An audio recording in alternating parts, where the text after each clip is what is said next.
En voyage, regardez ce lagon aux eaux turquoises et son sable blanc. Pas besoin d'aller à l'autre bout du monde pour trouver ce décor de carte postale. La Crète regorge de plages paradisiaques. Et si elle reste aussi sauvage, c'est parce qu'elle se mérite. Laura Ada et Marinder. Des eaux cristallines et au milieu un large banc de sable blanc. L'impression de marcher sur l'eau ou de plonger tout simplement dans un paysage de carte postale. Nous ne sommes pas aux Maldives, mais à Balos, à l'extrême ouest de la Crète, l'une des plus belles plages d'Europe. Complètement paradisiaque, c'est dépaysant, c'est translucide, l'eau est très chaude, c'est magnifique à voir. Atteindre ce coin de paradis se mérite. 30 minutes de marche, ou plutôt de randonnée. C'est un peu ça la Crète. Des falaises escarpées et des centaines de criques. Anestis en connaît chaque recoin. Bienvenue à la plage Arios Pablos, ou Saint-Paul. Saint-Paul, sa petite église du XIe siècle et sa seule taverne, accessible uniquement à pied ou en bateau.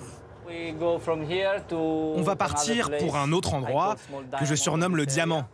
Enfin, ça l'est pour moi. Son diamant, c'est l'outro, qui signifie le bain en grec. Ce serait l'un des endroits les plus calmes et les plus abrités de Crète. La plage est touristique. Autrefois, c'était un simple village de pêcheurs. Tout ça a été construit sans aucune route. Les gens ramenaient du matériel par des petits bateaux, des bateaux de pêche.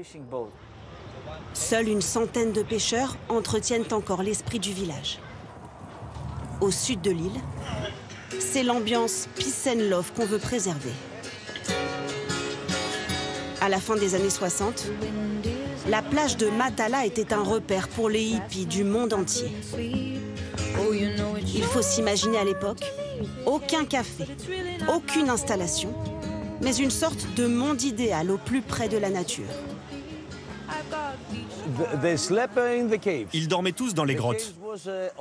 Ces grottes, c'étaient des anciens tombeaux au temps des Romains. Et quand les hippies sont venus ici, ils s'y sont installés. Ils ont fabriqué des lits, des tables, tout ça à partir des rochers. Il y a eu Bob Dylan, Cat Stevens, Johnny Mitchell. Oui, c'était un endroit connu. Aujourd'hui, les touristes ont remplacé les hippies sur la plage. Mais on pourrait encore s'y croire. À seulement 10 minutes de route, la plage de Komos, elle, est restée à l'état sauvage. C'est la plus grande plage de l'île et la moins fréquentée. Les constructions sont interdites. Le site est protégé. Et pour cause, entre mai et juin, les tortues kawan viennent y pondre leurs œufs la nuit. On va commencer à partir du début de la plage. Tous les matins, au lever du soleil, l'association Arkelon commence sa patrouille à la recherche des nids. Ce jour-là, nous les suivons sur la plage de Lakané avant l'arrivée des touristes. Sans surprise, un premier nid est très vite localisé.